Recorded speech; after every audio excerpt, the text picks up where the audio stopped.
If you thought this was going to be a normal video, you are mistaken. And sadly, you have to deal with my annoying voice. I apologize, but I do not mean it. So today, I decided to draw my D&D character that I made up just yesterday. Just made it up yesterday. And, so the backstory I made, I had to come up with in 5 minutes because we didn't really plan our campaign completely, and we didn't make our character sheets the day before the campaign, so it took us like maybe 35 minutes to make the character sheet, like fill it out anyway. The DM already made the character sheets, we just had to fill them out. And, so while we were waiting on one person to show up, I had to make a backstory for my character. And I was like, a backstory for a woodling druid who is 250 years old. That is going to be a very long backstory. But somehow I managed to not make a very long backstory. I somehow made it super freaking short. I didn't feel like writing a whole lot, apparently. I should have wrote more for his backstory, but I didn't. Also, keep in mind, this character sounds like Mickey Mouse. So if there's any serious situation with him, yeah, you can't take him seriously. Because all you hear is, guys, we gotta solve this murder case. That is not, you can't take that seriously. Like, I'm going to murder you in your sleep. You can't take that seriously. Like, how are you supposed to take Mickey Mouse seriously? You can't. You can't. And so, like, we would be in, like, some, like, really serious situations. And then my character would talk. And then everybody would, like, have to hold it in their laughter. They're like, no, we can't do this. I'm like, well, this is the voice I've chosen. I can't do a different male voice, so this is what he sounds like. I'm not good at male voices. It's just Mickey Mouse and Minnie Mouse. That's it. Which, now that I say out loud, is kind of sad. Oh well, I'm a sad person. I'm a sad human being. There's nothing I can do. Yeah. But, his backstory is not very long, so I don't know when I should start saying his backstory because it's not very long and this is a very long video. And so I'm kind of like having to fill in the space of me talking. So you're just gonna have to deal with me rambling on about nothing. Or I could just go ahead and say his backstory and get it over with. And then just let you watch the rest of the video, because conversations are not my forte with myself. It's really weird doing videos because it's like you're talking to the audience, but at the same time, you're talking to yourself. And like, if anyone was to like walk in my room right now, they'd be like, what are you doing? Me, I'm talking to people that aren't really here right now. That is what I am doing. There is nothing else I can do. And then it'd be like a whole thing and everything. And then I'd have to redo this. And I've already tried doing takes like, 7 other times? And my nose is running again. My God. It's allergy season. That's not fun. But tons of people have allergies right now. Oh my God. That's... Okay. I guess I'll go ahead and tell you his backstory. So, Twee was abandoned as a child. So, he's like an orphan. He was abandoned as a sapling. Like the day he was born. Which is very sad. And so, he lived in this tribe called Cyphorus. I named the tribe Cyphorus because that is the only tree that I can ever remember the name of for some reason. I think it's a tree, though it could be a color. I don't quite remember. So he's in this tribe for about 40 years. He has like one friend. Everybody doesn't really like him. Like, so when he was growing up, he had like a really deep voice. Like a really deep voice. But when he hit puberty, his voice got really high pitched. So it's very unfortunate for him. So nobody really likes to hear him talk or anything. So he's kind of on the quiet side. He doesn't like to talk much because people have made fun of his voice. He had one friend. This will be important for later. So he stayed in this tribe for 40 years. Like, he was probably, like, one of the ones that would, like, help nurture, like, the other trees that weren't, like, completely sentient and able to move around. And, one day in his tribe, his friend burns down half of the tribe and frames Twee. And Twee cannot stand up for himself because he doesn't have anyone to, like, support him. And he doesn't know what to do. And they are going to execute him. But he escapes and he's a runaway. He's on his own. So he's basically like, what's the word? A wanted criminal, I guess. Not really, but at the same time, yeah.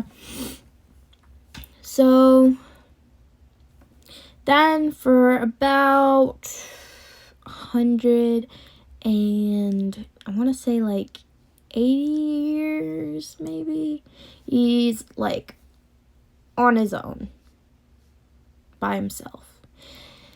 And he's like, while he's on his own, he's like hanging out with all kinds of forest animals, avoiding people and avoiding other woodlings. And he's practicing druid magic. And he's learned so many spells, and he's decided now he's going to adventure off alone. And he's going to find work. And he's traveling around the continent. And this continent is kind of big, but it has giant ice walls keeping him and everyone else inside. So they can't really go out and trade with the rest of the world or anything. It's a continent surrounded by giant walls of ice. Like, picture Ice Age, whenever they were, like, trapped in the bowl, basically, of ice. That's basically what it is. And so he's traveling around looking for work. And he's traveling for, I think, about 50 years. By himself, trying to find work. And then one day he comes across this, like, I guess you want to say, like, war tool. He's like a mechanical type of creature that has a soul. And his name is War Toaster. That is his name, War Toaster. This is one of the other people in our group's character. He is named War Toaster. And he has a couple of problems. He's got, like, split personality disorder. And what was the other thing? Mother problems. He has mommy issues. That's what it is.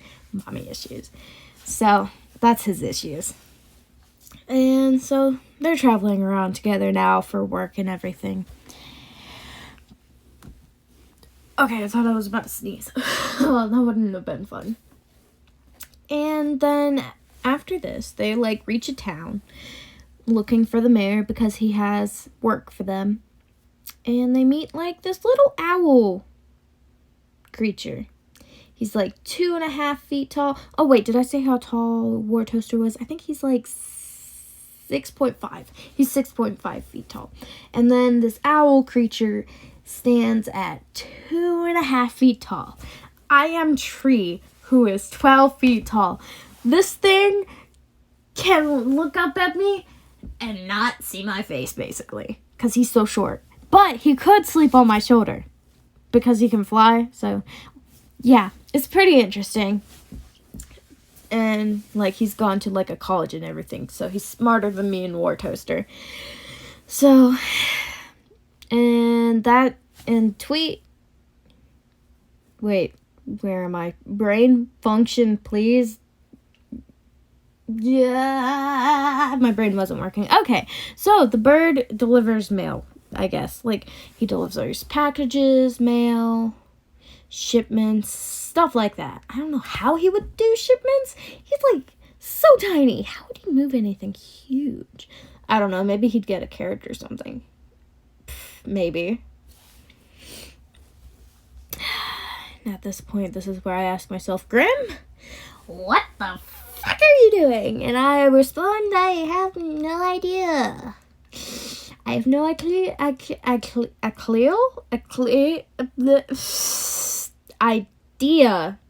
what I'm doing. I swear I can speak English. I swear I can. I know, like, maybe 2 other languages. I know Spanish a good bit. Like, just enough to understand what someone is saying, pretty much. I need to practice more. And I also know sign language. That one was my first language. Sign language was. Whenever I was, like, really small. My mom did it. It's a whole thing. Anyway, not important. We're talking about Twee. Okay, also, Twee is like, I want to say dark oak tree, kind of. Like, he's made out of a dark oak tree. Well, I don't know how that works. But also, yesterday, I got something pretty freaking awesome. Basically, there's this magical bar that has, like, a door handle that you stick in the air and you can open it, and there it is. Well, there was a back room that we found, and it had dragon armor. I couldn't wear, like, the actual armor, so War Toaster, like, infused it with his body, but I got the helmet, and so whenever I put the helmet on, it, like, expand to fit me.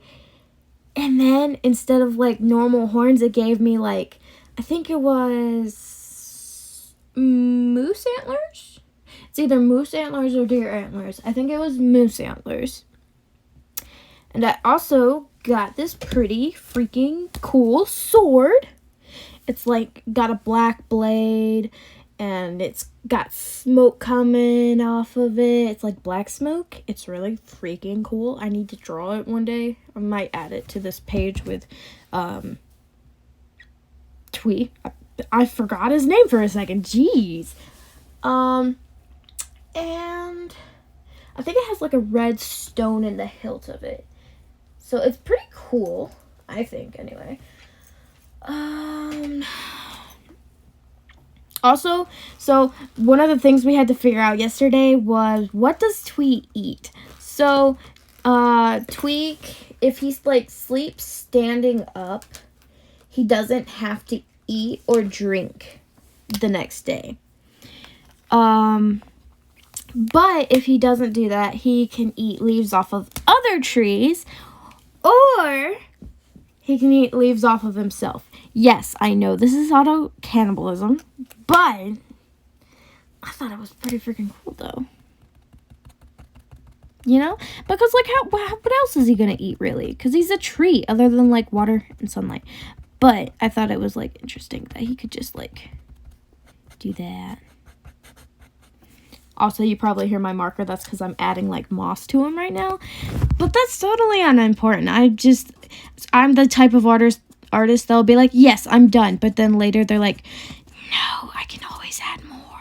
So, like, I'm adding, like, green moss to his legs. We also adopted, like, 2 half-elf children. They're, like, half-elf with dark elf. So they're pretty cool kids. And so they love me like I'm their mother, because I have, like, a high-pitched voice, so they don't understand that I'm not actually a lady in this game, but I'm a male. But I am their mother now. They have deemed me their mother. I give them flowers. They're pretty cute kids. Their backstory is kind of sad, though, and we might have messed it up for them as well, because we got these cards. Deck of 21 cards. If anyone who plays D&D knows what those are, you know how bad those can be. So if you draw a card, it could either be good or it can be bad. So we pick up the cards, and War Toaster decides to pull one out, despite us being like, no, don't do it, because I've been screwed over by these cards. And so he pulls out a card. Nothing happens. The kid's dad shows up with the kids, and it's a guy that we've been working with for and everything. And so they're kind of terrified. They hide under a table. And I'm like, yo, I think the dad is abusing the kids. And they're like, no, they're just scared because they just came out of like a cult-ruled city. And I'm like, no, I'm pretty sure the dad's abusive. And so we go to make dinner, and I'm making like bowls and stuff out of my wood. And I hear this sound. That's what I hear, just once. And I'm like, oh, I need to go. Can I go check on the kids? So my character stands up without saying anything and heads over towards the curtain. I pull back the curtain, and my excuse is, hey, how many bowls and stuff did we need? And the father has him up by his coat, and the kid's all beaten up and everything. His sister's hiding under the table. And so I go to hit his dad, and he blips out of there. He's gone. He vanishes. And so now we've adopted these kids. They're so cute, though. Not that we can actually see them, but like the description of them is super cute. They're twins. They have black hair. They're really, really cute. So, but the owl, the person who plays the owl, I think the owl's name is Pockets. Yeah, the owl's name is Pockets. He doesn't want us to keep the kids because he doesn't think that we are qualified to take care of these children. And I'm like, bro, if anyone knows how to take care of children better than an owl, it's people who have lived way longer than the owl. But then again, my character never had parents, so I think he would be a good parent. He wouldn't abandon the children. That's our thing. Because, like, a farmer shows up and is like, I can take care of the kids for you. And I'm like, no, these are my babies. You cannot take them. So they're our children now. Me and War Toaster are taking care of them, even though War Toaster has some issues, Yeah, he's got a lot of issues. Anyway, yeah, that's how the campaign's going. I've added moss to his face now. It doesn't look too bad. You can't see what I'm doing, though. So, yeah, that's great. Anything else about my character? Maybe.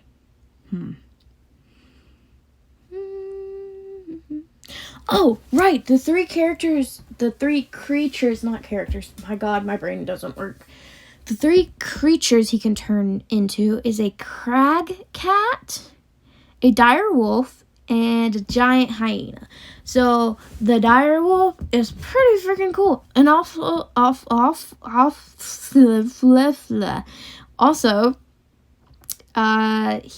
when he turns into these creatures, they're made of wood.